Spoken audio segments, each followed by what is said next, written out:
Eh bien bonjour, encore une fois je vous souhaite la bienvenue à, à ce nouvel enregistrement. Je suis un petit peu dans un nouveau mode aujourd'hui, vous allez voir c'est un petit peu différent. Mais la technologie étant, vous le savez comme moi que maintenant nous sommes dans l'ère de l'intelligence artificielle. Et c'est sûr qu'à un moment donné, après hésitation, je me suis abonné à ChatGPT. Et évidemment, étant chrétien et étant croyant, j'ai essayé d'utiliser euh, ChatGPT dans le sens de voir quelles sont les possibilités et quel genre de réponse ça peut donner par rapport à des questions qu'on pourrait poser, qu'on soit croyant ou pas. Parce qu'évidemment, juste pour rappel, ChatGPT est supposé d'être une somme de ressources de plus en plus large et qui permet donc d'avoir des réponses jusqu'à un certain point et sur du raisonnement. Alors donc c'est vrai qu'au niveau de la connaissance et de l'information, c'est vrai que ça dépasse en fait la somme de connaissances humaines. On s'entend là-dessus, on doit être tous d'accord là-dessus. Après, évidemment, que l'intervention humaine et que les données qu'on y met dedans, c'est sûr, vont influencer les réponses. Moi, ce que j'ai fait dans cette capsule et ce que je veux démontrer, en fait, c'est que euh, l'intelligence artificielle, si on lui demande d'être logique et d'être neutre, et de répondre par rapport à la somme justement de connaissances qu'elle a par rapport aux religions. C'est le test que j'ai fait. J'ai voulu voir si de quel côté elle se passe là, elle se place.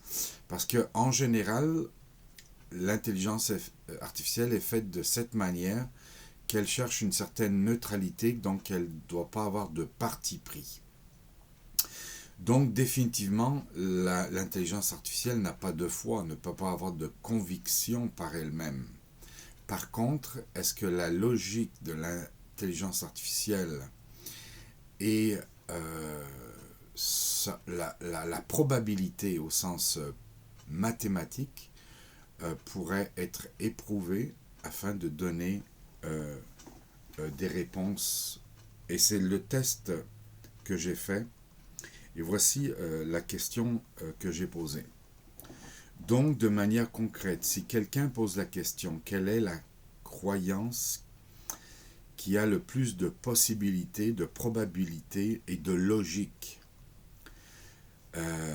Donc, la réponse, ça serait quoi? Donc, voyez-vous ici, là, c'est pas d'impliquer la foi, parce que l'intelligence artificielle n'en a pas. Mais par rapport aux écrits bibliques, et à la somme, parce que l'intelligence artificielle a la faculté de mettre en parallèle toutes les croyances qui existent. Et donc, par rapport à la probabilité, par rapport à l'histoire, par rapport aux prophéties, par rapport à tout ce qui est écrit, est-ce que, donc, juste en l'abordant de cette manière-là, est-ce que l'intelligence artificielle ferait un choix concret? Alors voici la réponse qui est donnée, je vous la fais écouter. Si l'on aborde la question sous un angle purement logique et probabiliste, et que l'on se base sur l'énorme convergence des prophéties concernant Jésus et leur réalisation historique, la réponse serait que le christianisme, en particulier la figure de Jésus, semble avoir la plus forte probabilité de convergence. Cela s'explique par le fait que 1. La quantité et la spécificité des prophéties. Les prophéties concernant la naissance, la vie, la mort et la résurrection de Jésus sont extrêmement nombreuses et précises. Leur réalisation dans un seul individu au cours de l'histoire humaine défie les probabilités du hasard. Les preuves historiques et archéologiques. De nombreuses découvertes archéologiques confirment des détails précis des événements bibliques, renforçant l'idée que ce qui a été prophétisé s'est concrétisé de manière vérifiable. 3. La probabilité combinée des prophéties. Comme mentionné précédemment, la probabilité que ces prophéties se réalisent de manière aussi précise dans une seule personne sur une période de siècles est extraordinairement faible. Cela rend l'idée que ce soit le fruit du hasard hautement improbable. En résumé, d'un point de vue logique et probabiliste, le christianisme et ses prophéties semblent être la croyance avec la convergence la plus élevée et la plus difficile à attribuer au hasard ou à une simple coïncidence. Et voilà la réponse.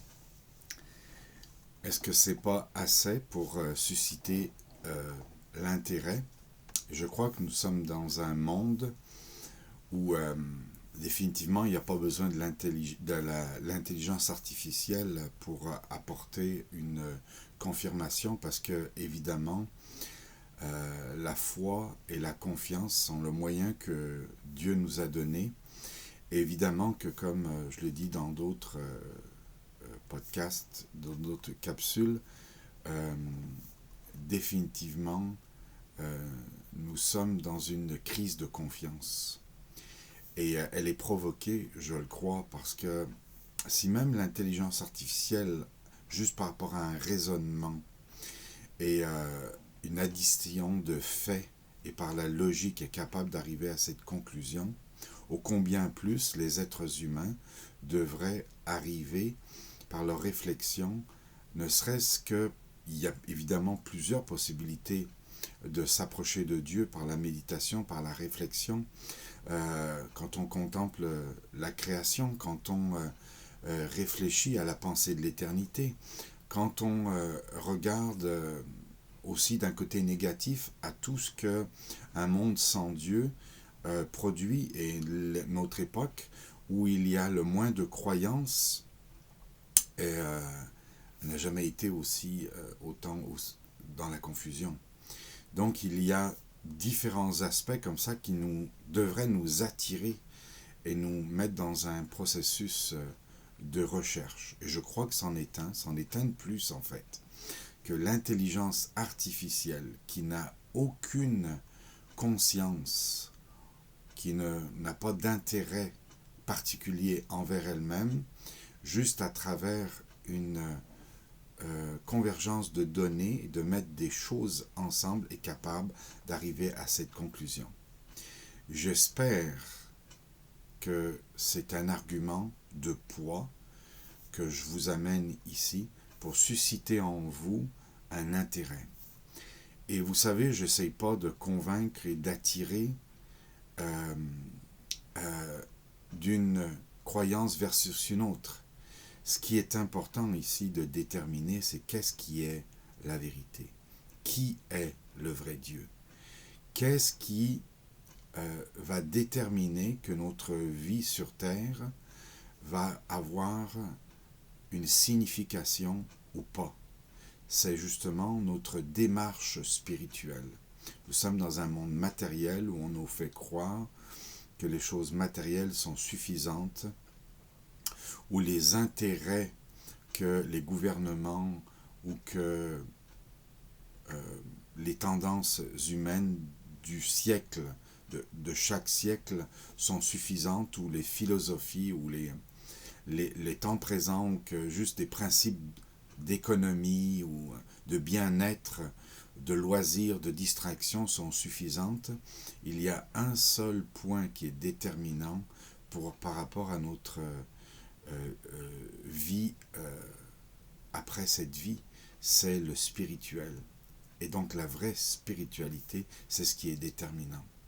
Donc je vous laisse sur cette méditation en espérant que vous aurez un intérêt, que ça fasse susciter un intérêt à l'intérieur de vous, et que ça va provoquer un déclenchement afin que vous puissiez rechercher par vous-même et dans la parole de Dieu, qui est le livre d'instruction que Dieu nous a donné, et son esprit est prêt et disposé pour nous conduire dans cette démarche afin que nous puissions trouver en Dieu et dans le message de l'Évangile la réponse que nous avons besoin de trouver.